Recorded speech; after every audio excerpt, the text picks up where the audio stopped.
आपका हमारे YouTube channel Rajiv classes में स्वागत है। आज हम लोग पढ़ेंगे UP triple S C PET 2023 के लिए प्रैक्टिस सेट। किसके लिए? तो UP triple S C PET 2023 के लिए।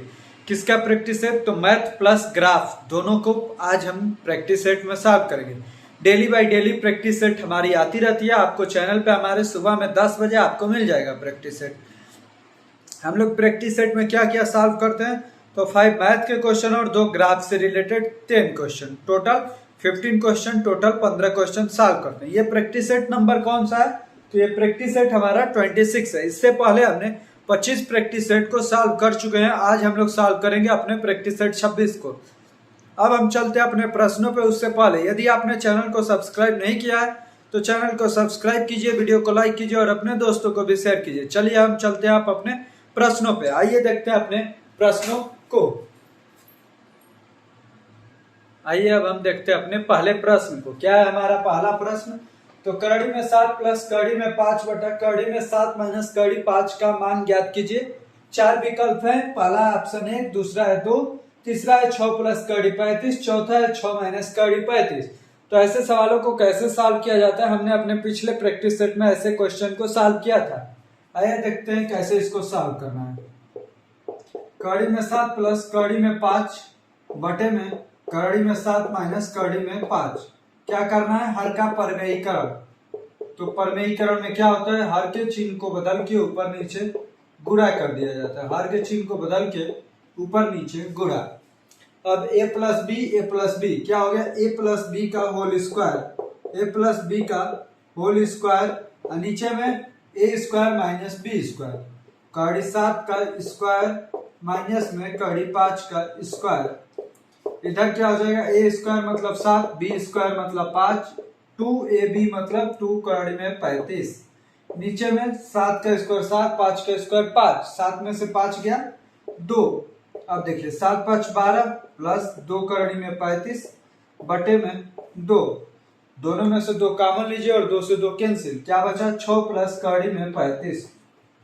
क्या बचा हमारा आंसर? 6 प्लस कड़ी में 35। तो कौन सा विकल्प सही हो जाएगा? हमारा सी नंबर विकल्प। पहले क्वेश्चन का हमारा सी नंबर विकल्प सही हो जाएगा। अब हम चलते हैं अपने दूसरे प्रश्न पे। अब हम सॉल्व कर लेते हैं अपने दूसरे प्रश्न को। आइए देखते हैं कैसे इसे सॉल्व करना है।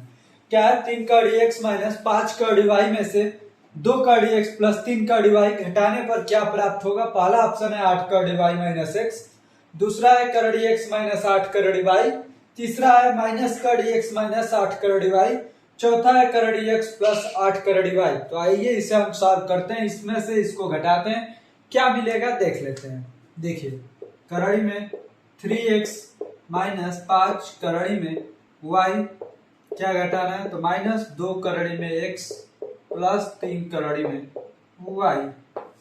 तो इसे जब कोष्टक हटाएंगे तो कड़ी में 3x माइनस 5 कड़ी में y माइनस 2 कड़ी में x माइनस 3 कड़ी में y। अब 3 कड़ी x में कड़ी 3x में से सॉरी ये 3 कड़ी x है ना, 3 कड़ी x में से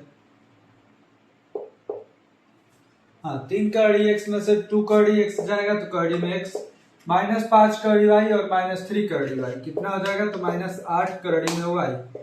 ये वाला हमारा आंसर हो जाएगा कड़ी x माइनस 8 कड़ी y। Option number B. दूसरे का कौन सा ऑप्शन सही हो जाएगा? तो दूसरे का बी नंबर ऑप्शन सही हो जाएगा। अब हम चलते हैं अपने तीसरे प्रश्न पे। अब हम सॉल्व करते हैं अपने तीसरे प्रश्न को। आइए देखते हैं ये कैसे सॉल्व होगा। 111 से 245 तक की सभी विषम संख्याओं का समांतर संख्याओं का माध्य ज्ञात कीजिए। पहला ऑप्शन 182, दूसरा 180, तीसरा 184, चौथा 178। जब ऐसे सवाल पूछे जाते हैं तो आपको क्या करना है? तो क्या करना है? तो दोनों को जोड़ना है। 111 से 245 तक तो क्या होगा? 111, 113, 115, 117, ऐसे ही बढ़ते बढ़ते कहां तक चला जाएगा? 245 तक। तो इन सब का समांतर माध्य कैसे निकलेगा?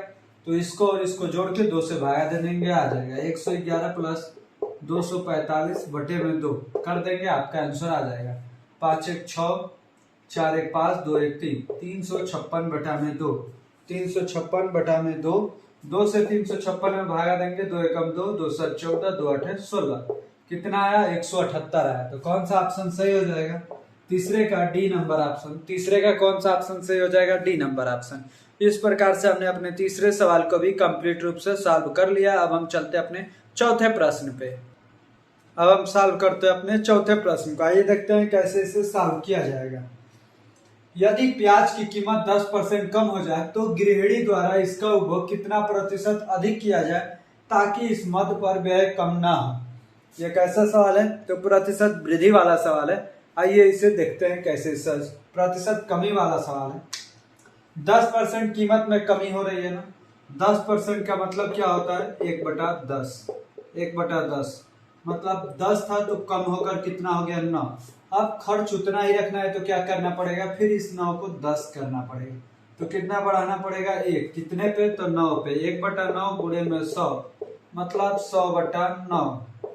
100/9 मतलब 11 से ही 1/9%। कौन सा ऑप्शन सही हो जाएगा? तो बी नंबर ऑप्शन। चौथे का कौन सा ऑप्शन सही होगा? B number option. इसको हमने अपने चैनल पे बता रखा है। प्रतिशत पूरा कंप्लीट चैप्टर है। 1-2 टॉपिक बाकी है, वो भी 1-2 दिनों में कंप्लीट हो जाएंगे। तो आप उस लिंक पे क्लिक करके हमारे चैनल पे जाके प्लेलिस्ट वाले भागों में जाकर के वहां से आप कंपटीशन वाले भाग में जाकर ये परसेंटेज वाले वीडियो को आप देख सकते हैं। अब हम चलते हैं अपने क्वेश्चन नंबर 5 पे। अब हम सॉल्व कर लेते हैं अपने क्वेश्चन नंबर 5 को। आइए देखते हैं कैसे इसे सॉल्व करना है। क्या है क्वेश्चन नंबर 5? तो यदि 1.5x बराबर 0.04y तो y minus X Y plus X का मान ज्ञात कीजिए। पहला 73/77, दूसरा 77/73, तीसरा 71/76, चौथा है 76/71। आइए इसे सॉल्व करते हैं। क्या दिया है? 1.5x बराबर 0.04y। जब y को इधर लाएंगे तो x बटे में y हो जाएगा। इधर 0.04 ऑलरेडी है, ये भी 1.5 उधर चला जाएगा तो अपान 1.5 हो जाएगा। दशमलव हटाने के लिए 100 से ऊपर नीचे गुणा करेंगे तो ऊपर तो 4 हो जाएगा, नीचे में 150 हो जाएगा। अब x की वैल्यू क्या हुई? 4। y की वैल्यू कितनी हुई? 150। क्या पूछा है? y माइनस एक्स बटे में y प्लस एक्स की वैल्यू पूछा है। y माइनस एक्स तो मतलब 150 माइनस 4। 150 माइनस में 4, नीचे में क्या हो जाएगा? 150 प्लस में 4। 150 में से 4 गया 146। 150 और 4 कितना हो गया? 154। 2 से कटाएंगे 73 बार, 2 से कटाएंगे 77 बार। कितना आया आंसर? 73/77। कितना आया? 73/77। मतलब कौन सा ऑप्शन सही हो गया? तो 5वें नंबर सवाल का हमारा ए नंबर ऑप्शन सही हो गया। अब हम क्या करेंगे? मैथ के 5 क्वेश्चन कंप्लीट रूप से सॉल्व कर लिए हैं। अब हम चलते हैं अपने पहले ग्राफ पे और क्वेश्चन नंबर 6 पे। आइए देखते हैं कैसे कैसे ग्राफ पूछे जाते हैं और कैसे हम उनको आसान तरीकों से सॉल्व कर सकते हैं। चलिए अब हम देखते हैं अपने क्वेश्चन नंबर 6 को। अब हम देख लेते हैं अपने पहले ग्राफ को, क्या क्या इसमें दिया है, कैसे इसको सॉल्व करना। देखिए इसमें क्या क्या दिया है। 2 कंपनियां, एक कंपनी ए है, एक कंपनी बी है। जो इसमें सर्कल है वो कंपनी ए का लाइन है, जिसमें ट्राइंगल बना है, जिसमें त्रिभुज बना है वो कंपनी बी का है। इसमें क्या दिया है? तो 2 विभिन्न कंपनियों के विभिन्न विभागों में कार्यरत कर्मचारियों की संख्या किसमें दी है? सैकड़ा में दी हुई है। मतलब जहां 1 लिखा होगा उसका मतलब 100 है, जहां 5 लिखा होगा उसका मतलब 500 है। तो देखिए कर्मचारियों की संख्या वाई एक्सिस पे दी है, नीचे में अलग अलग विभाग दिए हैं। जैसे पहला विभाग है आईटी, दूसरा है एचआर, तीसरा है विपणन, चौथा है वित्त, 5वां है प्रशासन। तो अब आइए हम अपने क्वेश्चन नंबर 6 को इसी ग्राफ के आधार पे सॉल्व करते हैं। क्या है क्वेश्चन नंबर 6? तो कंपनी ए के सभी विभागों में कार्य करने वाले कर्मचारियों की संख्या, कंपनी ए के सभी विभागों की कर्मचारियों की संख्या तथा कंपनी बी के सभी विभागों में कार्य करने वाले कर्मचारियों की संख्या के मध्य कितना अंतर है ज्ञात कीजिए। तो आइए सबसे पहले हम कर्मचारियों, कंपनी ए के सभी विभागों में काम करने वाले कर्मचारियों की संख्या निकाल लेते हैं। तो देखिए आईटी विभाग में देखेंगे कंपनी ए का तो कितना है? 5.5 ही लिखिए, अंत में 100 से गुणा कर दिया जाएगा। 5.5। उसके बाद एचआर में कितना है? तो 8 है, एचआर में 8। उसके बाद से विपणन में कितना है? तो 8.5, विपणन में 8.5। उसके बाद से विपणन के बाद वित्त देखेंगे तो कितना है? 4.5, वित्त में भी 4.5 है। उसके बाद प्रशासन में कितना है? तो 4 है। सबको ऐड करेंगे तो 8 5 13, 13 8 21, 21 4 25, 4 29, 29 और 1 30, 30.5। ये किसका है? कंपनी ए के सभी विभागों में काम करने वाले कर्मचारियों की संख्या 30.5 मतलब 3050। अब आइए हम बी का निकाल लेते हैं। बी का कितना है, तो आईटी में ये है 7.5, आईटी में 7.5, एचआर में कितना हो गया है, तो 5 हो गया है। फिर से एचआर के बाद विपणन में कितना है, तो 7 है, विपणन में 7 है। विपणन के बाद वित्त में कितना है, तो 3.5 है। 3.5 के बाद प्रशासन में कितना है, तो 2 है। सबको अब ऐड कर लेते हैं, तो 7 5 12, 12 7 19, 3 22, 22 2 24 और 1 25। कितना है, 25। ये 25, ये 30.5। अब दोनों का अंतर पूछा था तो घटा लीजिए, 30.5 माइनस 25 कितना होगा, 5.5 गुणे 100 कर दीजिए, क्योंकि सैकड़े में डाटा था। तो कितना हो जाएगा हमारा आंसर, 550, 550। तो कौन सा ऑप्शन सही हो गया, 6 नंबर क्वेश्चन का बी नंबर ऑप्शन सही हो गया। आपके पास जो भी आप ग्राफ को कभी भी सॉल्व कीजिएगा, अपने पहले के डाटा को आप लिखते रहिएगा। तो इसको भी हम ध्यान में रख लेंगे कि कंपनी ए का 30.5 था और कंपनी बी का टोटल 25 था। अब हम चलते अपने क्वेश्चन नंबर 7 पे। अब हम सॉल्व कर लेते हैं अपने क्वेश्चन नंबर 7 को। आइए देखते हैं कैसे सॉल्व होगा।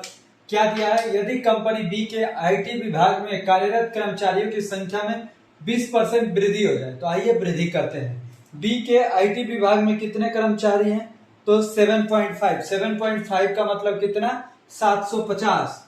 750 में 20% की बढ़ोतरी करनी है, मतलब 120 का मान बताना है।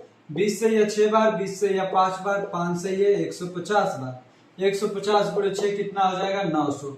टोटल कर्मचारी कितने हैं, 900 है। अब क्या पूछा है, तो कंपनी बी के आईटी और कंपनी ए के प्रशासन विभाग में, कंपनी बी के आईटी में कितने हैं, 750। कंपनी बी के आईटी में 750 और कंपनी ए के प्रशासन विभाग में, कंपनी ए के प्रशासन विभाग में कितने थे, 400 थे। कंपनी ए के प्रशासन विभाग में 400 थे। विभाग में कार्यरत कर्मचारियों की संख्या के बीच कितना अंतर होगा, 750 और 400 जोड़ेंगे तो 1150। अब इन दोनों के बीच कितना अंतर है, तो 250 का। कितने का अंतर है, 250 का। 900 और 1150 के बीच 250 का अंतर है। एक बार और देख लेते हैं। आईटी विभाग कंपनी बी का, कंपनी बी के आईटी विभाग में, तो कंपनी बी के आईटी विभाग में कितने हैं, 750 और कंपनी ए के प्रशासन विभाग में कार्यरत कर्मचारियों की संख्या, नहीं सॉरी, ये देख लीजिएगा क्या इसमें है, तो यही जो कंपनी बी का आईटी विभाग है, आईटी विभाग 20% बढ़ने के बाद कितना हो गया है, 900। तो इसके कहने का मतलब है बी के आईटी विभाग में कार्यरत कर्मचारियों की संख्या में 20% वृद्धि हो जाए, 20% वृद्धि हो जाए तो कंपनी बी के आईटी, तो ये जो नया वाला है ये कंपनी बी के आईटी विभाग हो गया। और कंपनी ए के प्रशासन विभाग कितना है, कंपनी बी का प्रशासन विभाग है 400। इन दोनों के बीच कितने का अंतर है, तो 500 का। 500 का जब अंतर हो गया तो कौन सा विकल्प सही हो जाएगा, तो हमारा 7वें का ए नंबर ऑप्शन सही हो जाएगा। अब हम चलते हैं अपने 8वें प्रश्न पे। अब हम सॉल्व करते हैं अपने क्वेश्चन नंबर 8 को। देखिए यहाँ पे क्या है, कंपनी ए के एचआर विभाग में कार्यरत कर्मचारियों की संख्या, कंपनी ए के एचआर विभाग में कितने कर्मचारी हैं, तो 800 कर्मचारी। कितने हैं, 800 हैं। अब क्या बोला है, कंपनी बी के वित्त विभाग में कार्यरत कर्मचारी, कंपनी बी के वित्त विभाग में कार्यरत कर्मचारी कितने हैं, 350 है। कितने हैं, 350 है। की संख्या का लगभग कितने प्रतिशत है, ये 800, 350 का कितना परसेंट है, यही हमें बताना है। 100 लिखिए, 50 से ये कितनी बार, 2 बार, 50 से ये कितना, 7 बार। 800 दूनी 1600, 1600 बटे 7, 7 दूनी 14, कितना बचा, 2 20, 7 दूनी 14 बचा 6 60, 7 बटे 56, लगभग में 228, 228 दशमलव कुछ आएगा। तो कौन सा विकल्प सही, मतलब डी नंबर विकल्प हमारा सही हो जाएगा। 8वें में कितना परसेंट आया, 229%। अब हम चलते हैं अपने 9 नंबर प्रश्न की ओर। अब हम अपने क्वेश्चन नंबर 9 को सॉल्व करते हैं। आइए देखते हैं क्या है। दोनों कंपनियों के प्रशासन विभागों में कार्यरत कर्मचारियों की संख्या का दोनों कंपनियों के वित्त विभागों में मिलाकर कार्यरत कर्मचारियों से क्रमशः अनुपात क्या होगा। पहला अनुपात है, आंसर है 1:3, दूसरा है 4:3, तीसरा है 3:2, चौथा है 3:4। इसमें से जो विकल्प सही होगा उसी पे हमको टिक लगाना है। आइए देखते हैं कौन सा विकल्प सही होगा। तो प्रशासन विभागों में कार्यरत कर्मचारियों की संख्या, एम के प्रशासन में कितने थे, तो तो 400, अभी के प्रशासन में 200, मतलब 4 + 2, जितना भी डाटा है उतना ही लिखिए। कोई 100 से गुणा करने से कोई मतलब नहीं है तो मत कीजिए। देखिए कर्मचारी, क्योंकि अनुपात ही निकालना है तो अनुपात में ऐसे भी 100 से 100 कट ही जाए, तो 100 से हमें गुणा करने से कोई मतलब नहीं। उसके बाद क्या है, दोनों कंपनियों के वित्त विभागों में मिलाकर, वित्त विभाग में कितने हैं, तो ए में 4.5 है, बी में 3.5 है। ए में 4.5 है, बी में 3.5 है। 4 2 6, इधर 4 और 4.5 और 3.5 कितना हो जाएगा 8। 2 से या 3 बार, 2 से या 4 बार, कितना आया 3:4। मतलब कौन सा ऑप्शन सही हो गया हमारा, 9वें का डी नंबर ऑप्शन सही हो गया। इस प्रकार से हमने 9 सवाल कंप्लीट रूप से सॉल्व कर लिए। अब हम चलते हैं अपने 10 नंबर सवाल पे। अब हम सॉल्व कर लेते हैं अपने क्वेश्चन नंबर 10 को। आइए देखते हैं कैसे सॉल्व होगा। कंपनी बी के विपणन विभाग में कार्यरत कर्मचारियों की संख्या, बी के विपणन विभाग में कितने कर्मचारी हैं, तो विपणन विभाग में कंपनी बी में 700, कितना है 700 है। अब देखिए की संख्या, कंपनी में कार्यरत कर्मचारियों की कुल संख्या का, तो आप जब क्वेश्चन नंबर 6 किए थे तो उसमें बी में कुल कर्मचारियों की संख्या कितनी थी, 25 थी, मतलब 2500 था। कितना 2500 हो गया, गुणे में 100 कर दीजिए। अब 00 से 00 कट गया, 25 से 700 भागा देंगे, 25 दूनी 50, बचा 20, तो 200 हो गया, मतलब 25 × 200 कितना है 28%, प्रतिशत ही हमें बताना था। तो इस प्रकार से हमारा बी नंबर ऑप्शन सही हो गया। तो इस प्रकार से हमारा 10वें का कौन सा विकल्प सही हो गया, बी नंबर विकल्प। इस तरह से हमने अपने पहले ग्राफ को कंप्लीट रूप से सॉल्व कर लिया। अब हम चलते हैं अपने दूसरे ग्राफ को और देखते हैं उसे भी कैसे इजी तरीके से सॉल्व किया जाए। आइए देखते हैं अपना 11 नंबर क्वेश्चन और दूसरे ग्राफ को। अब हम देख लेते हैं अपने ग्राफ नंबर 2 को। देखिए इसमें क्या क्या दिया है, तो इसमें गेहूं के उपज को दर्शाया गया है, नीचे में वर्ष दिए हैं, साइड में गेहूं की उपज क्विंटल में दी हुई है। तो चलिए हम इस क्वेश्चन को सॉल्व करते हैं। क्वेश्चन नंबर 11 को क्या है, वह वर्ष कौन सा है जिसमें उपज सबसे ज्यादा थी। आप देखेंगे कि इसमें पहला विकल्प है 2015, तो 2015 में कितना था 1200 था। अब 2017 में कितना था, तो 2017 में देखेंगे तो 500 ही था, 2017 में 500 ही था। 2019 है तो 2019 में देखेंगे तो सबसे ज्यादा कितना था 1500 था, यही सबसे ज्यादा है। 2020 में कितना था, तो 2020 में इससे कम था 1300 था। तो सबसे ज्यादा कब हो गया, तो मतलब C number option. 11 number question का हमारा सी नंबर ऑप्शन सही हो गया। अब हम चलते हैं अपने 12 नंबर प्रश्न पे। अब हम सॉल्व करते हैं अपने क्वेश्चन नंबर 12 को। आइए देखते हैं कैसे ये सॉल्व। वर्ष 2017 से 2018 के बीच गेहूं की उपज में कितने प्रतिशत की वृद्धि हुई, 17 से 2018 में। 17 में कितना था डाटा, तो 17 में देखेंगे तो 15 था। 17 में कितना था 15 था, 15 मतलब 15 नहीं 500 था। 2017 में 500 था और 2018 में यही बढ़ के कितना हो गया 1000 हो गया। तो कितना बढ़ा 500 बढ़ा, कितने पे बढ़ा 500 का बढ़ा 500, गुणे में 100, तो 500 से 500 कट गया, तो कितना आया आंसर 100%। कितना बढ़ा 100%, मतलब ऑप्शन नंबर ए। तो क्वेश्चन नंबर 12 का ऑप्शन नंबर ए हमारा सही हो गया। अब हम चलते हैं अपने क्वेश्चन नंबर 13 पे।